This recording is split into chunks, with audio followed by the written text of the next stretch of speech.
Malam ini kita akan bahas why lighting is so important in an event. Hai sis, gimana? Hola, hola. Hola, hola. Gimana, Sis, gimana? sis. Hmm, Ah, sis, thank you nih udah mau gabung. Video semua clear ya? mm-mm. Suara Clear. mantap ya? Sip. Oke, sis. Oi, Teman-teman nih pada udah gabung nih, hi fan. Semua ada Ivan, ada Claudi, Yuke, bos lighting. Belum, lightingnya belum dinyalain. Ntar dulu dah, ini kan kita lagi TM dulu ya sis ya. Sis, lagi ceritain dong. genset belum hidup.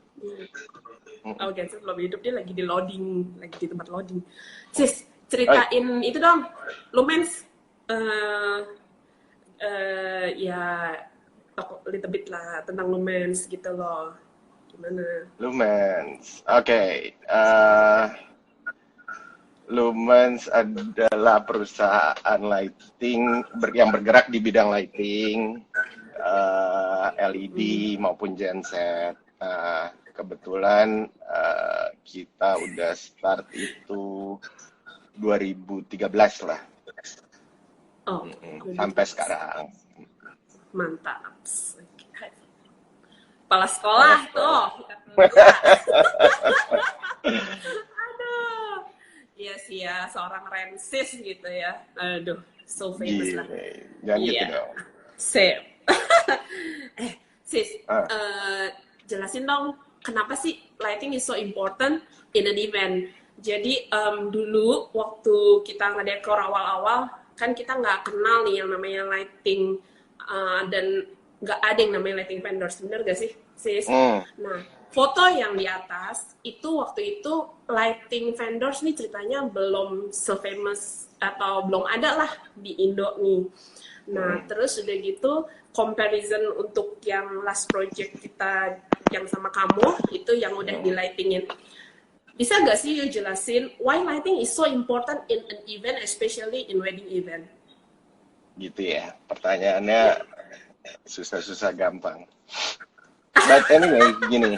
eh, di awal pertama kali gue masuk di wedding, itu sebenarnya kecelakaan. Aduh. Jadi tahun 2008, gue tuh ada event hari Senin di Pacific Place. Kebetulan event corporate Ah, gitu. oke. Terus kebetulan 3 ballroom dan harga kebetulan gue megang ininya produksinya. Terus kita harus bangun tribun dari ballroom 2 sampai ballroom 3 teater, dan panggungnya tuh ada di ballroom 1 gitu. Nah, terus karena produksinya cukup besar, kebetulan 1 hari sebelumnya. Nah, biasanya kalau event tuh kita set up 1 hari sebelumnya. Jadi untuk buat GR lah apa segala macam. Nah, kebetulan acaranya pagi, hari Minggu pagi, weddingnya itu hari Sabtu. Nah, gue bilang izin boleh nggak minta tolong masangin lampunya gitu supaya gue udah ngeset duluan karena produksinya agak-agak heboh dan dekoran hari itu di wedding hari Sabtunya tuh cukup heboh juga. Waktu itu kebetulan di tahun 2008 itu lighting memang belum masuk di wedding. Nah, tahun 2008 itu gue masih megang event-event biasa lah gitu. Nah, gue tanya lah sama pihak hotel waktu itu. Terus gue tanya, siapa sih yang dekor gitu. Terus gue boleh nggak izin masang lampu. Terus gue nyalain deh lampunya gitu buat bantu-bantu. Akhirnya ketahuan yang dekor hari itu tuh si Om Syu. Iya. Gitu, Om Syu. Nah, terus gue bilang izin sama si Om, Pak Syu boleh nggak saya pakai pasang lampu duluan karena saya besok eventnya pagi gitu. Terus hari itu kebetulan si Om juga dekornya heboh tuh, ada bebek lah, ada kolam, ada apa segala Ya macam. udahlah Jadi ya, ciri khas kita dia lah ya. kita kejar-kejaran waktu. Jadi setelah apa namanya gua izin, terus dia bilang ya udah coba aja, saya juga belum tahu kok ada lighting kayak gimana gitu. Akhirnya gue pasangin lah lampu hari itu di weddingnya. Abis selesai acara, event gue berjalan, selang berapa hari ya, 3 hari 4 hari gue ditelepon lagi. Terus dia bilang, kamu pasang kemarin bagus juga tuh, ngebantu gitu. Cie pandangan pertama nih ya. Iya, itu dia. Jadi dari hari itu sampai hari ini masuklah lighting di wedding. Terus ya kita bergerak dari minggu ke minggu dari tahun 2008 sampai hari ini gitu. Sis, jadi itu lighting itu bener-bener important lah ya di dalam wedding event ya. Sebenarnya bukan cuma buat wedding. Sebenarnya bukan lighting, kebetulan bukan cuma buat di wedding. Sorry, ini ada yang komen Om Syu kalau dekor satu hutan pindah ke ballroom. Ya udahlah, ya deh nasib lo untuk beres-beres itu di ballroom ya. Tapi ya itu, tapi thanks to Om Syu juga, thanks to you juga, karena since then wedding jadi pakai lighting vendors itu much better gitu loh. You lihat deh di fotonya, the difference ya. Jadi lebih bright. It creates ambience. Benar gak dengan lighting itu? You create atmosphere. Jadi kalau when guests come into the ballroom, they'll see, benar gak? The ambience. Then they create the partinya tuh jadi moodnya dapat gitu. Benar gak sis? Sebenarnya lighting tuh banyak fungsinya. Yang jadi bukan cuma sekedar dari terang ke gelap, dari gelap ke terang, bukan. Efeknya bisa macam-macam gitu. Ada juga di wedding yang menggunakan lampu tapi nggak butuh terangnya. Jadi intinya bukan cuma sekedar terang gelap aja, lebih ke mood ambience yang diinginkan. Contohnya kalau mau dekoran kayak model hutan apa segala macam kan nggak mungkin kita bikin terang benderang. Tapi lebih kepentingannya adalah menonjolkan kebutuhannya, apakah bikin ambience-nya, membuat mood suasana, bahkan juga sampai sekarang di prosesi pun efek lampu itu juga dipergunakan gitu. Jadi bukan cuma sekedar terang gelap doang, enggak sih. Iya. Nah, sis, I move on ya. Aku punya tema ya. Satu tema dia bisa berbagai macam color lightingnya. Nah, how you determine which color you gonna use for each theme gitu. Jadi gimana? Bisa you explain sedikit gak? Ya beda-beda. Jadi gini, lampu tuh kebetulan di kurang lebih di 10 tahun terakhir inilah ya, 10 tahun terakhir ini wedding tuh lebih mengeluarkan cahaya-cahaya sinar-sinar yang agak berwarna. Jadi bukan cuma sekedar terang gelap doang tadi yang gue bilang. Jadi lebih mensupport tema yang dibutuhkan. Contohnya kayak misalnya banyak banget di bulan-bulan ya, di November, Desember gitu ya. Mereka pengen winter temanya. Nah, nggak mungkin kita kasih pencahayaan yang nggak support tema itu. Jadi pasti kita menggunakan lampu-lampu yang mendukung temanya. Nah, sebenarnya ambience itu bukan cuma dari segi lightingnya, tapi dari faktor pendukung lainnya seperti dekornya, yang lain-lain. Jadi itu yang membuat satu acara itu kelihatan sesuai dengan apa yang diinginkan. Ya tadi mau tema winter atau mau tema, kan banyak banget tuh yang agak-agak Disney maunya gitu kan. Juga memakai color-color tertentu untuk mensupport temanya mereka gitu. Iya. Ada Mas Dado, ada Ii, Mbak Ii. Ngajar ya, tergantung. Iya. Datang jadi enak kalau aja loh. Pernah nggak sih klien datang ke you, Korensis aku mau lightingnya warnanya merah gitu, mau warnanya ungu gitu. Dia lebih mention colornya, dia yang determine the colors gitu, clients itu. Ada gak yang kayak gitu? Iya, ada aja. Jadi mereka Ada aja, pengen ada. Jadi misalnya kan kalau lu sebut warna merah, memang agak jarang di wedding mau warna merah, terutama wedding tradisional maupun yang internasional, tapi yang agak lebih ke apa ya, kita sebutnya ke ya international wedding tuh agak susah meminta, nggak pernah gue dengar gitu minta temanya warna merah. Tapi pernah nggak gue pakai warna merah di sebuah wedding? Ya kepake. Contohnya waktu misalnya wedding dia kok tuh kata Yuke. Jadi it's talking about bisa colors. jadi. Jadi ada yang nanya, questionnya nanyanya apa ya? Jadi ini talking about colors ya. Gimana si Rensis itu menentukan warna di dalam setiap tema desain gitu. Betul. Jadi kalau misalnya dia temanya mau minta warna merah misalnya gitu ya, kita gue akan bersamaan sama tim dekor akan mensuggest misalnya lebih ke memungkinkan ya sih agak tema-temanya autumn, karena color-color itu banyak dipakai di tema-tema autumn gitu. Jadi biasanya kalau mereka datang dengan warna, gue akan ngobrolan dengan tim dekor untuk mengarahkan kita mau ke arah mana nih gitu dekornya, ambience suasananya. Ii nanya warna Yupi bisa, kata dia. Yupi apa sih Rensis itu yang kan nggak bisa? warna-warni. Bisa dulu pokoknya ya. Bisa semua. Tergantung dari temanya, balik lagi. Exactly. Nah, sis, kadang nih ya, klien ya, dia ada imajinasi sendiri lah for the wedding ya. Jadi how you transform their ideas as reference ya, then you transform that ideas into reality. Gimana tuh, sis?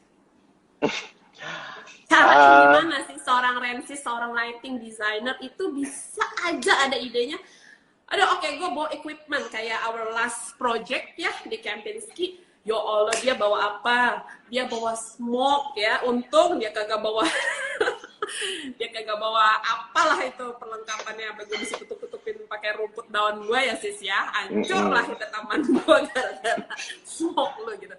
Tapi again itu konsepnya dapat banget waktu itu ya sis ya. Ya kliennya juga I think should be happy lah mereka karena different feel-nya gitu ya gak sih. Waktu I bilang, sis gue mau winternya mesti grey and mesti berbeda. Nah terus dia gitu, gue pernah disuruh Rensis tumpengan takut lampunya nggak nyala. Ya, out of the perfect place. Ini gue lagi jualin Rensis. Waduh, ya, dijual orang ya kalau ngomong ya kan.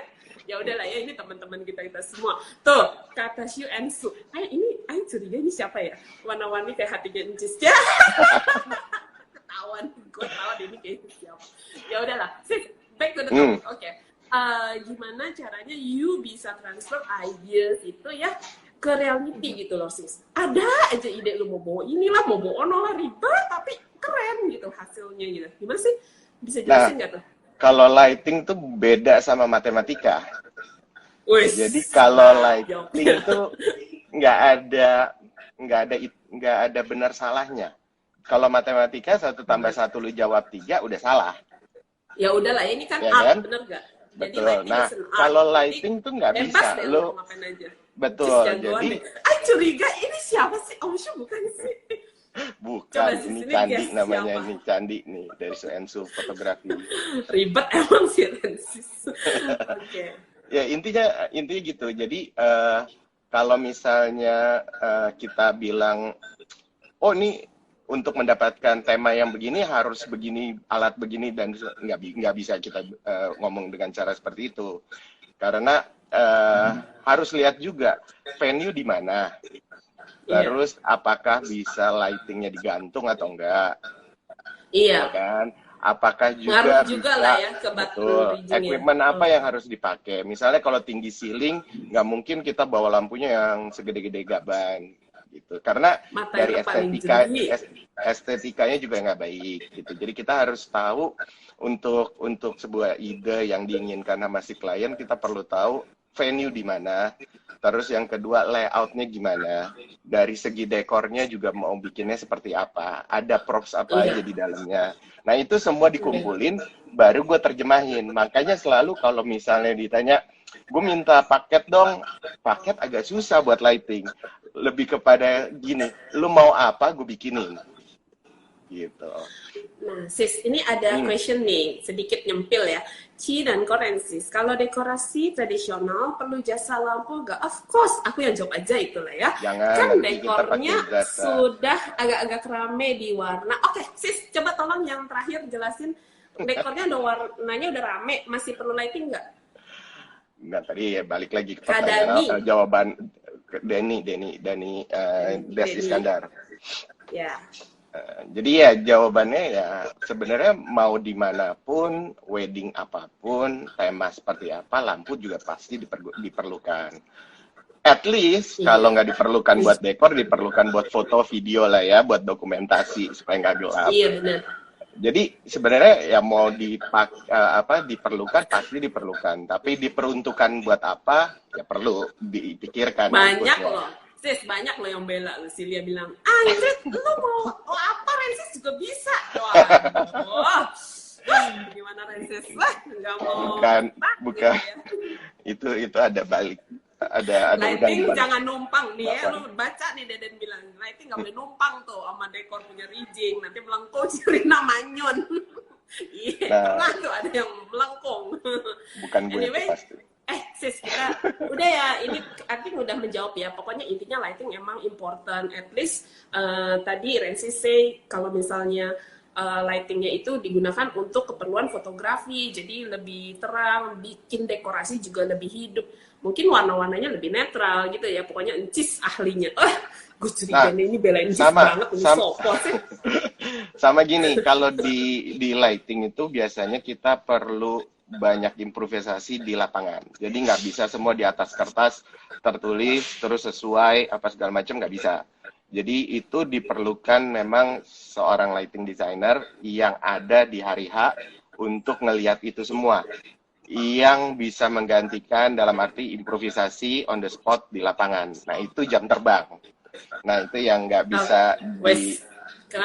bisa dijelaskan gitu. Jadi itu lebih kepada jam terbang selain di lapangan. Juga expert.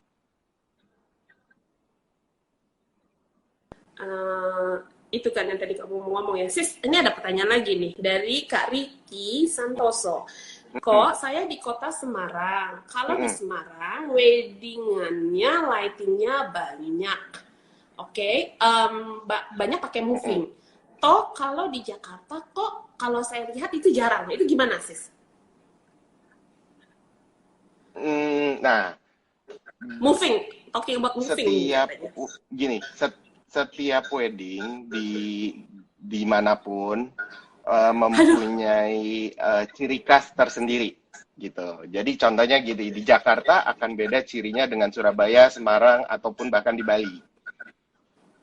Temanya bisa sama, tapi keinginan klien berbeda. Nah, contohnya lagi, kalau di Semarang dan Surabaya, kebetulan gue dulu sering bolak-balik ke megang event kayak gitu di luar Jakarta. Nah, mereka kebanyakan eventnya tuh sitting dinner, bukan standing kayak di Jakarta. Jadi lebih entertainment lighting yang main. Betul, ya, jadi pada saat mereka sitting dinner, mereka akan menikmati acaranya, lebih menikmati acaranya. Jadi kayak ada performance dari artis atau ada apa namanya pertunjukan yang memang sifatnya untuk menghibur orang yang datang untuk dinner hari itu. Ya, nah, bedanya kalau bedanya di Jakarta mereka lebih ke standing party. Jadi mereka datang fokusnya kepada pengantinnya itu sendiri. Kalaupun ada special performance, lightingnya lebih stagnan ya, jadi lebih stay dia ya. Enggak juga. Jadi beda-beda karena dalam sebuah event pun di wedding di Jakarta, mereka tuh banyak permainannya yang lebih soft kita bilangnya. Jadi maksudnya gini, kalau di daerah misalnya kayak Surabaya, kita sebut kayak Surabaya gitu ya, sebelum prosesi itu ada lighting show. Sedangkan di Jakarta nggak ada tuh lighting show. Lighting Karena apa? lighting show. Jadi Oh, sebelum lighting masuk, show. Oke. betul. Lighting Jadi show. ada pertunjukan lighting dulu dengan fanfare, lagunya, orkestra atau apapun Iya, gitu. iya, iya.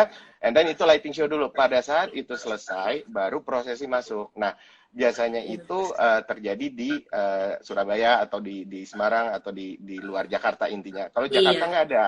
Jakarta iya, lebih soft untuk permainan iya, tema prosesi dari lebih ke acaranya. Tapi apakah iya, permainan lampu dipergunakan? Iya, pastinya. Contohnya pada saat prosesi apakah ballroom diredupkan, kita mainin ambien suasana, begitu juga pada saat setelah itu acara prosesi selesai, kita akan memainkan iya. seperti apa lagi gitu. Iya. Mm, Sis, sekarang my question nih, Sis. mm, Itu ya, biasanya klien-klien The Sketsa, biasanya kan mereka udah have their own sketch ya, mm, dekor. Nah, mm, tapi kan most of them kan blank nih. You bisa lihat dari sketch yang di bagian atas, itu lebih cuma mm, putih-putih aja. Nggak ada color, nggak ada mm, ambience-nya, mau create kayak gimana gitu kan. Gimana mm. cara Rensis menjelaskan klien-klien The Sketsa, nih loh, sketch lo kayak gini, lightingnya bagusnya seperti ini gitu.